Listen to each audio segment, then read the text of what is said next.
Hello YouTube, and I hope you're having a great start to your day. In this video, we're going to be discussing 5 decks that are dominating in high-rated platinum dueling on Yu-Gi-Oh! Master Duel. In my 2 previous meta-analysis videos, we talked about the 5 best decks in this game and 5 tier 1 decks, all of which are extremely viable and can take you to the top of the ladder. There's a very thin margin between the best decks in Yu-Gi-Oh! And in the right hands and with enough practice, any of these decks can bring you success in high-rated ladder.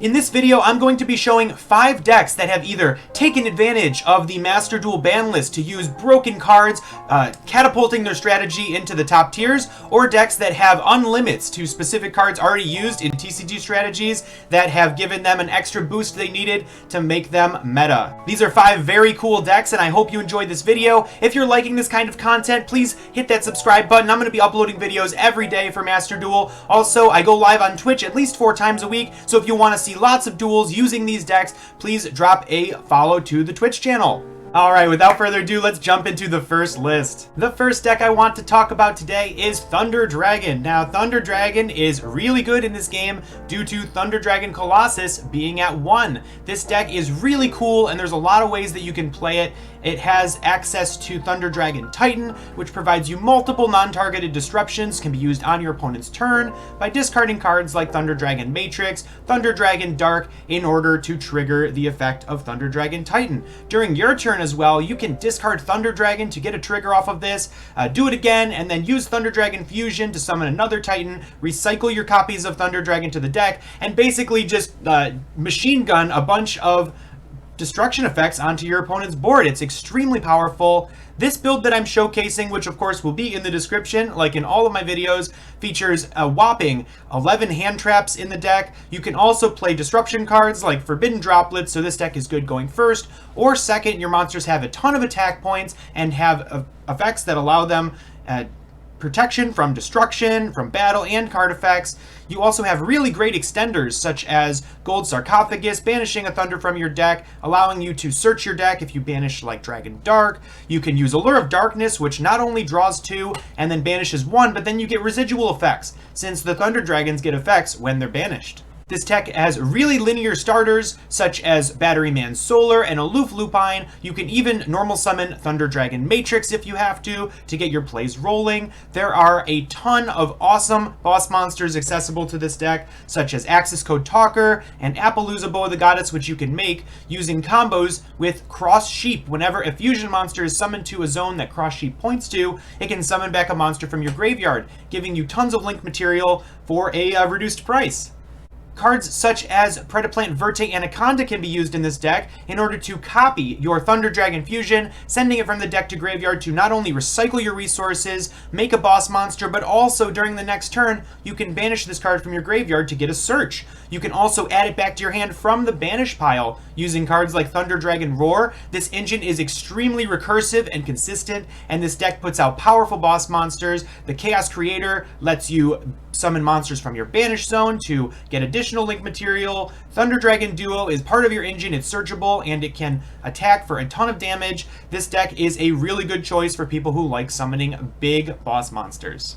I also wanted to provide some tech options for this deck, since a lot of people have varying theory as to how it can be built. This is my list, but it's by no means the only list that you can use. Some people opt to play Dimension Shifter, some people don't. This card is one of the most powerful hand traps in the game. You pretty much have to draw it turn 1 for it to be useful, but when you discard it, it creates a Macrocosmos-like effect where every card that would be sent to the graveyard is banished instead. Extremely powerful. Your opponent can't really play through this, but you really don't have a problem with it since your cards get additional effects when they're banished. Some builds use Chaos Space as an engine for this deck. It's played typically in Chaos decks. It allows you to discard a light or a dark and then add the opposite color from your deck. You'd have to support this with an engine such as the Wyver Buster and Collapse Serpent dragons. These can give you some link material and trigger your banish effects when your Thunder Dragons are in grave. You'd typically link them into a card like Verte Anaconda, or you can play a Heretic Seal of the Heavenly Spheres to consolidate these monsters into an additional interruption. A card like Chaos Dragon Levineer can also be played in this engine, searchable off of Chaos Space, banishing 3 lights or darks from graveyards to blow up your opponent's board, or you could banish only lights to special summon a monster from your graveyard, banish only darks to rip a card out of your opponent's hand. Really powerful card. You'd probably play it in space of the Chaos Creator. It's kind of personal preference which one of these two you use, but both can be used with the Chaos Space engine. Additionally, Chaos Valkyria can be used with this engine as well as an additional light target. Really nice because it can banish either light or dark from graveyard, and then when it's banished itself, it mills a card from your deck. Really useful card, but not quite as powerful as the Wyver Buster or the Clap Serpent, giving up power for utility. Called by the Grave is one of the most powerful cards in the game. It's played in a lot of decks, and it's really good in a Maxi meta. I don't play it in my list because I don't think this deck is particularly vulnerable to Maxi, because if they do drop it, you can just consolidate your resources into a single Titan or Colossus, pass your turn. You're playing 11 hand traps, so the likelihood of having additional interruptions from hand is high. So I felt that just passing to the Maxi was perfectly fine in Thunder Dragon specifically. Sekka's Light is a really cool card that is only at 3 in this format. You can use Sekka's Light in your deck, but you'd have to cut out all of your other spells and traps in order to facilitate it. The effect, however, is worth it since you get to activate it, draw 2 cards, and then use it in graveyard to recycle one of your cards from your hand into your deck to draw an additional card. Maybe putting a card back in your deck, such as the Vanilla Thunder Dragon. This would give you a more useful card and give you more additional triggers to pop cards with your Titan.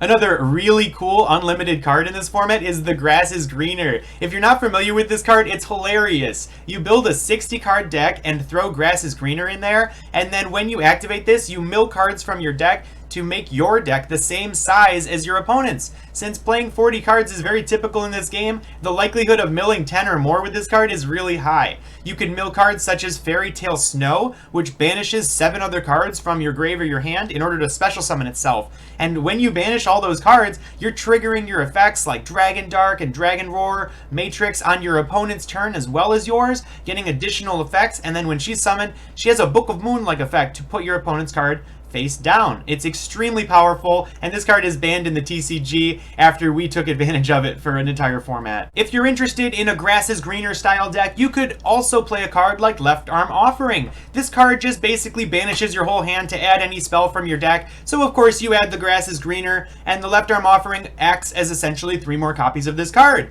But in Thunder Dragons, you can banish your hand, which can trigger additional effects for you like Dragon Dark, meaning that you get more cards back, and it kind of cheats the restriction on this card, making it a natural inclusion in these style of decks. There are a lot of really avid Thunder Dragon enthusiasts in our Discord, and we have a very active channel dedicated entirely to this deck, so if you want to discuss it more, I encourage you to go check that out. The next deck I have to bring you I'm quite excited about, and it is Phantom Knights. This is a deck that I play in the TCG, and I really love the playstyle of special summoning a ton of monsters.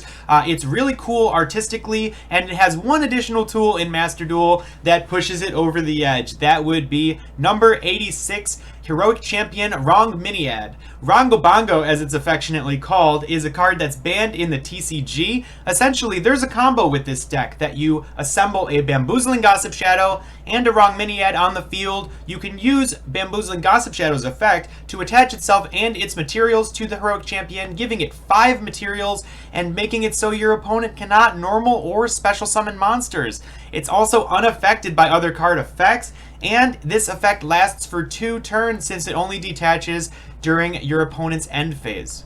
This is an extremely powerful boss monster on the level of True King of all calamities, and all you have to do to assemble it is get 2 level 3s on the field and 2 level 4s on the field, a combo that Phantom Knights in particular excels at. For this list, I chose to play 3 Maxi, 1 Seer, and 1 Graph. That's all you have to play is 1 of each because it's part of a combo that channels through Cherubini, the Ebon Angel of the Burning Abyss.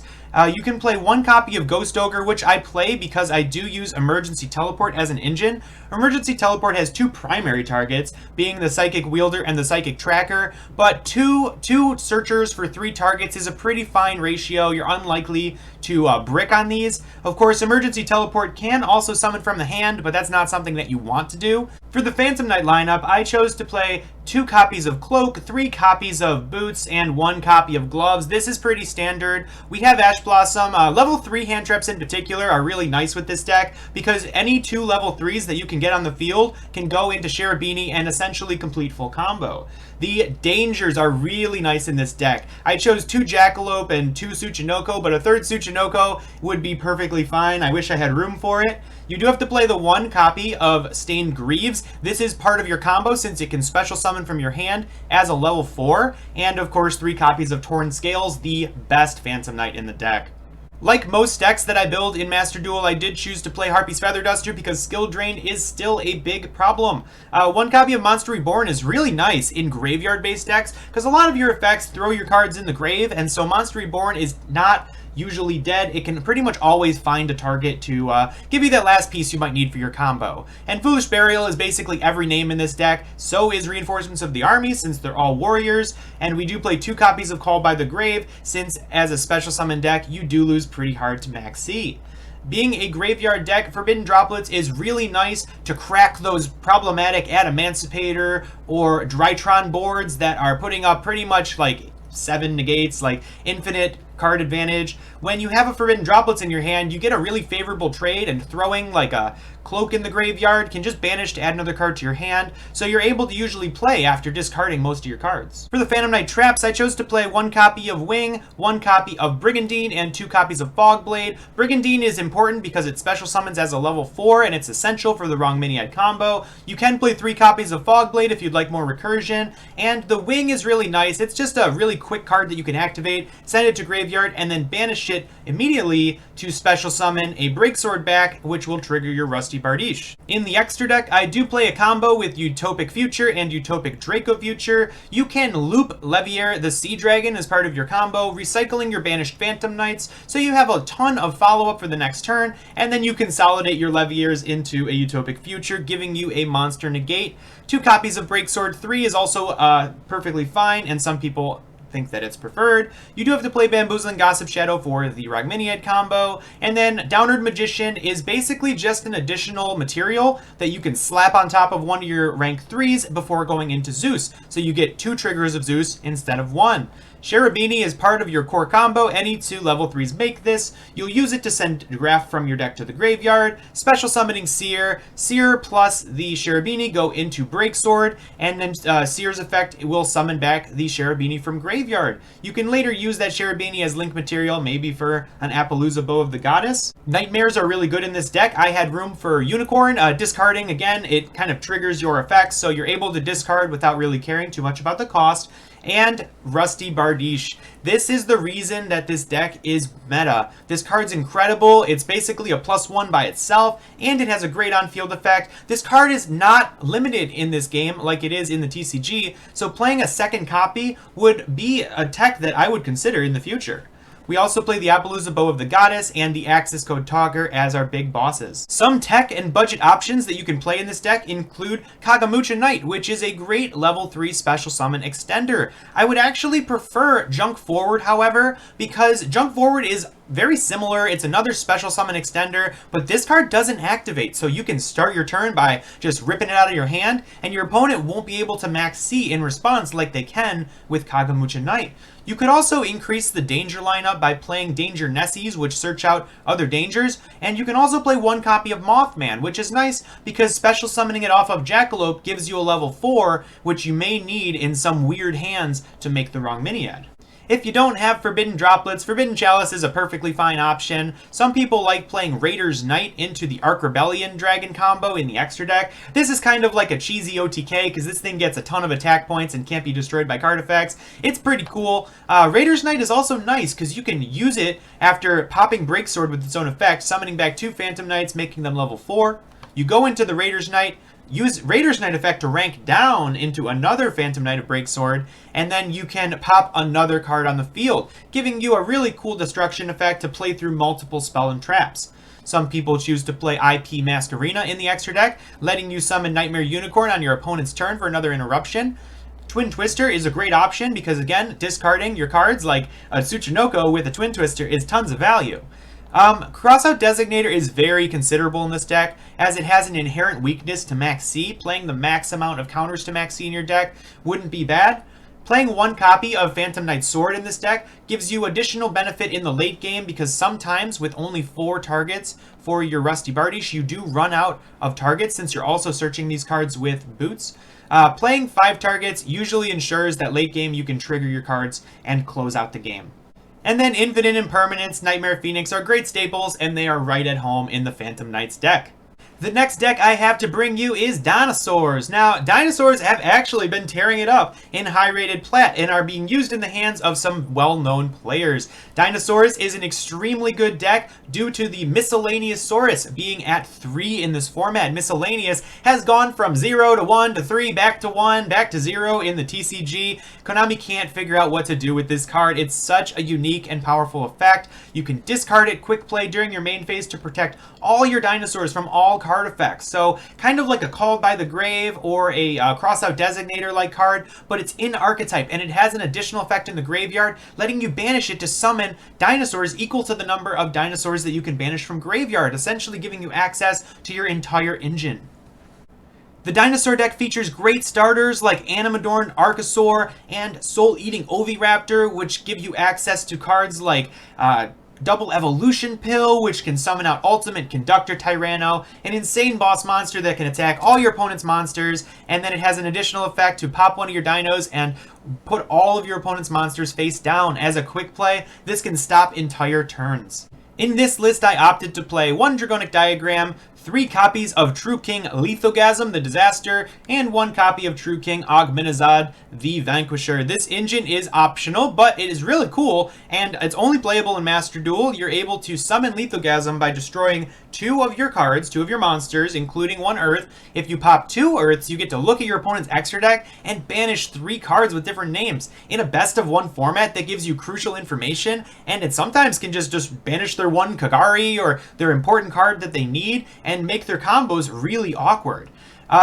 Destroying your dinosaurs also gives you additional effects, especially Baby Ceresaurus. Whenever it's destroyed, it specials a dinosaur from your deck. You can special Soul-Eating Oviraptor and search for another card like Miscellaneous Saurus or Ultimate Conductor Tyranno and start your whole combo. The list I'm providing you here is a blind second list. You'll just go second. You can use Max C. You have a Double Evolution Pill, summoning your big boss monster, 3 copies of Lightning Storm to clean up the mess.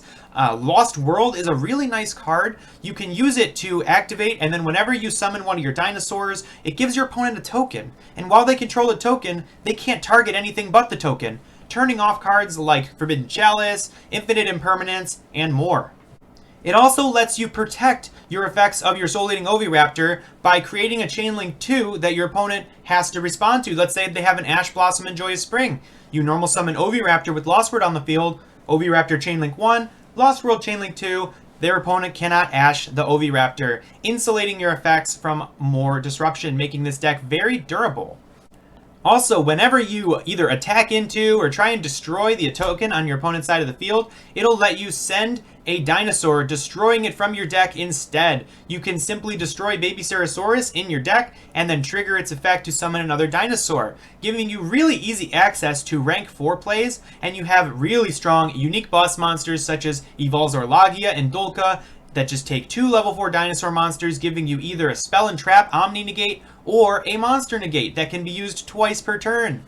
These are some of the best rank 4 monsters in the game that only this deck can access. You also have a Dugaris the Timeless, which can give you a huge swing by doubling the attack of 1 monster you control, namely your Ultimate Conductor Tyranno, which can attack multiple times and does an essentially piercing damage. Whenever it attacks a defense position monster, you can choose to send that monster instead of destroying it and deal 1,000 damage. A quirky combo that you can use in this deck is to summon Pentastag in the extra monster zone and then put an Ultimate Conductor Tyranno under it, so your Ultimate Conductor does piercing damage. If it gets doubled up to 7,000 attack, you can just wipe out their whole board and their life points as well.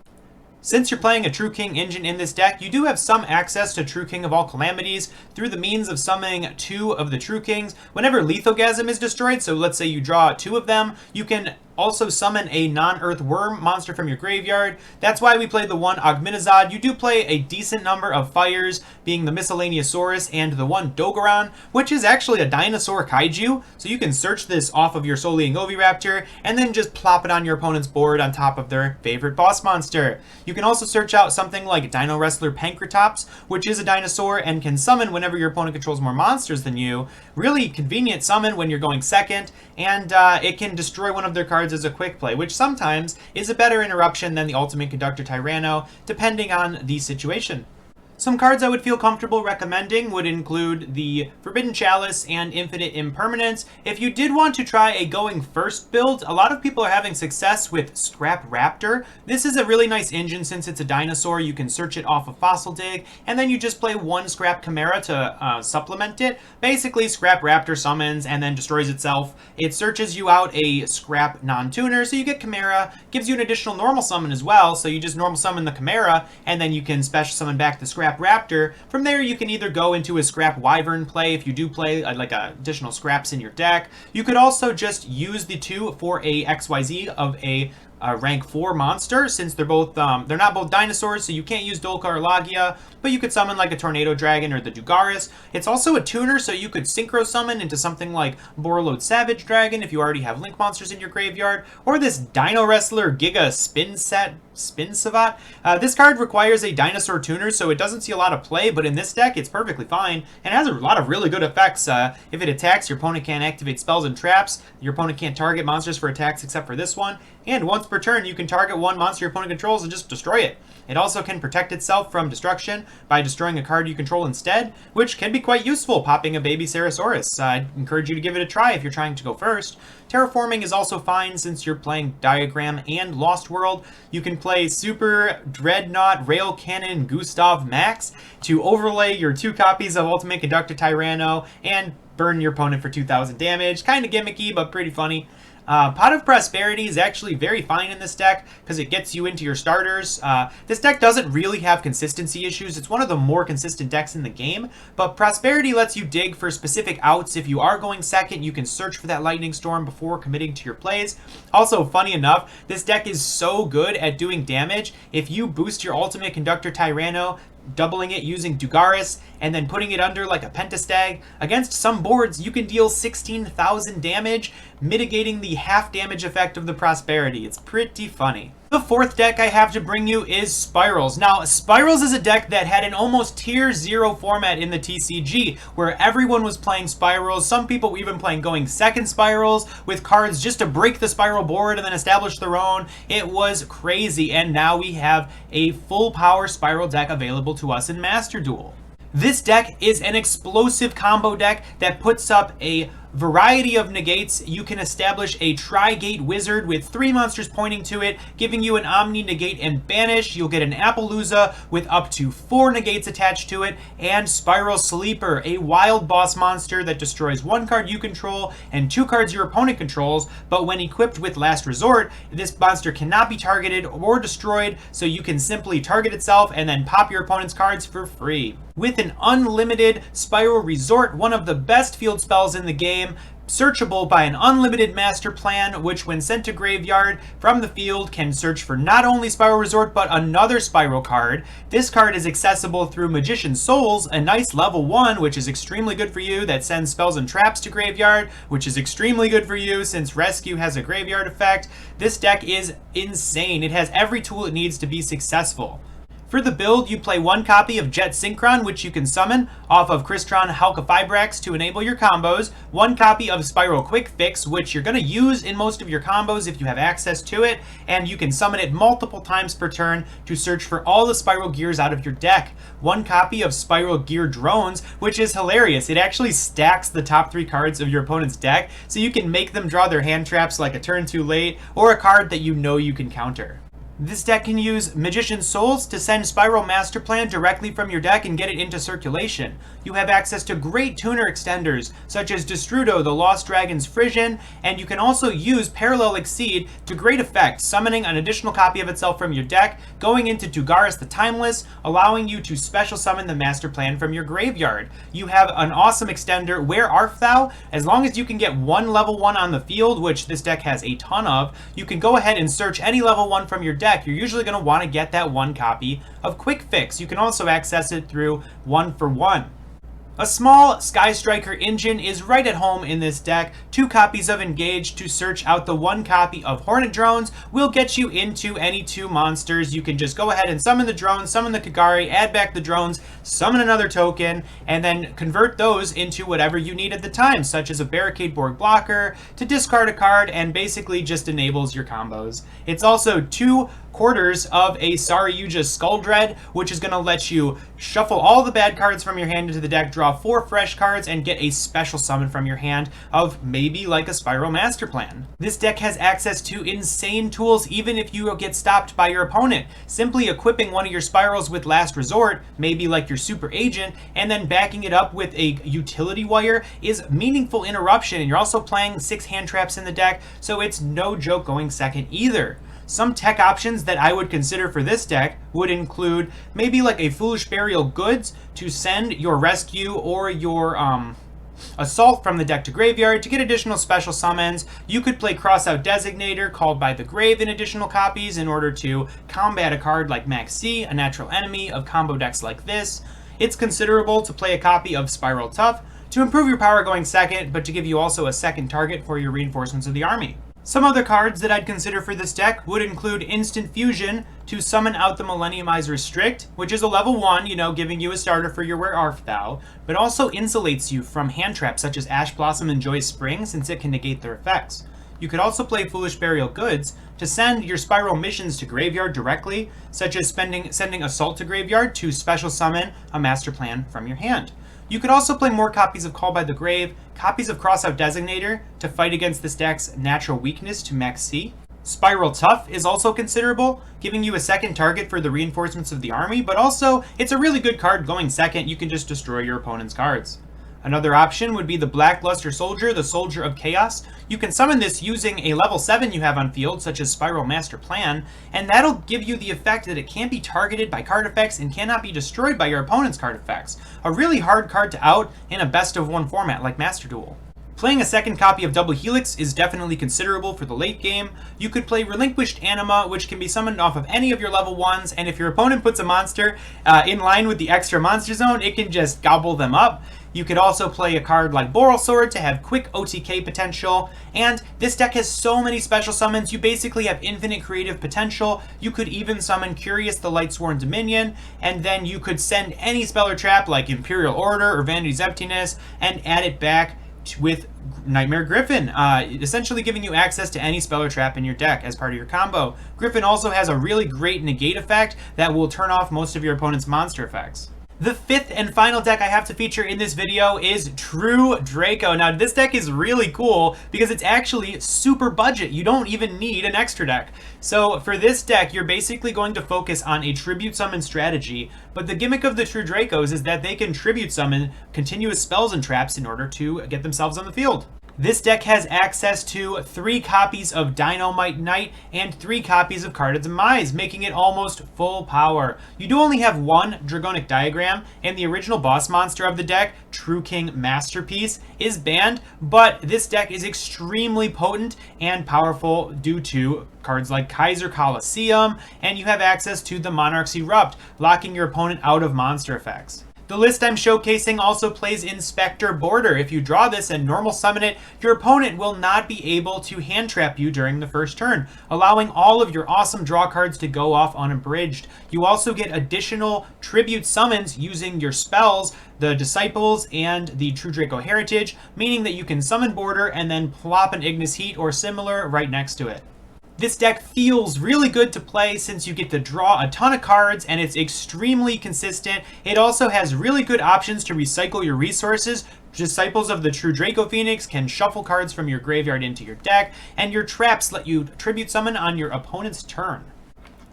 I think that with a true Draco on the field, plus Kaiser Coliseum and Skill Drain, you're pretty much in the clear. Most of your opponent's cards are not going to interact favorably with this deck. It also has very good chances going second, since when you tribute summon off any of the true Draco spells or traps, they get additional effects to destroy your opponent's monsters or their spells and traps.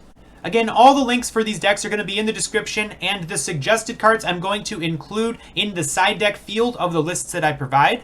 But some options that I would suggest for this deck would be Imano Iwato. This card you're basically going to play as a replacement for Inspector Boarder. You can normal summon it and your opponent cannot use any monster effects for the turn, but then during the end phase it'll bounce back to your hand. You can use this with Card of Demise, because Card of Demise can resolve, and you can resolve the effect discarding your hand, and then after resolving it, add back the Imano Iwato, giving you a monster negate basically every single turn. You can also play all of your favorite degenerate spells and traps that are continuous, such as Macrocosmos. Dimensional Fissure is right at home in this deck. You could even play a card like Crackdown to steal your opponent's monsters and then tribute them off later. Rivalry of Warlords, since all of your monsters are worms, or you could play Summon Limit, preventing your opponent from special summoning multiple times.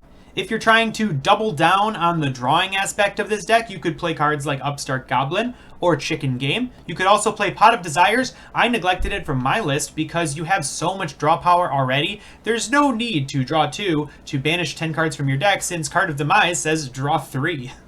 This deck has incredible synergy with the Monarch cards, such as Strike of the Monarchs, giving you a targeted negate of a face-up card on the field, or you could play Monarch Stormforth, tributing your opponent's monsters to summon your own.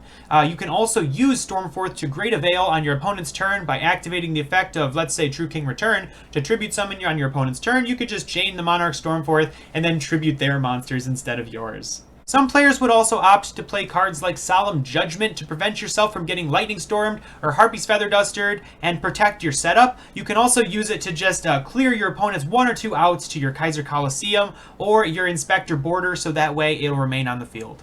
Alright, that's going to wrap it up for today's video. I hope you've enjoyed seeing these 5 decks that are crushing it at high rated. I'm going to try and feature these decks in future videos as well as budget options. If you guys are liking this kind of content, really appreciate a subscription to the channel. And I'm going to be going live on Twitch not only today, but pretty much every day. I go live at least 4 times a week. So if you want to chat with me or ask questions, see these decks in action, come check out the Twitch. We're having a great time in the Discord as well. Got a booming community where we have multiple channels talking about each of these decks, providing you with different players' opinions and budget options. Thank you so much for watching, and I hope you have a great day.